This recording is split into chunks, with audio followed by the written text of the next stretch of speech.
Buddies, তো এটা ছিল 31 জুলাই আর সেই দিন ছিল আমার দাদার জন্মদিন। আর প্রত্যেকবারই ওর জন্মদিনের আগে আমি এটা ভেবে ভেবে পাগলা হয়ে যাই যে আমি ওকে কি গিফট দেব। ছোটবেলা থেকে ও আমার জন্মদিন যেভাবে সেলিব্রেট করেছে, আমি কোনো বছরই ওর জন্মদিন সেভাবে পালন করতে পারি না।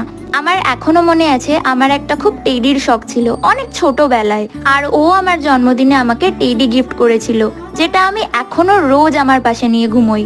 যদিও ওর জন্মদিনের আগের 2 বছর ও নিজেই আমাকে বলে দিয়েছিল ও কি গিফট নেবে, তাই আমি একদম চাপলেস ছিলাম। কিন্তু এবার আমার মাথায় চারাক দিল যে ওকে আমি কিছু জিজ্ঞাসা না করে নিজেই ভেবে ওকে একটা গিফট দেব।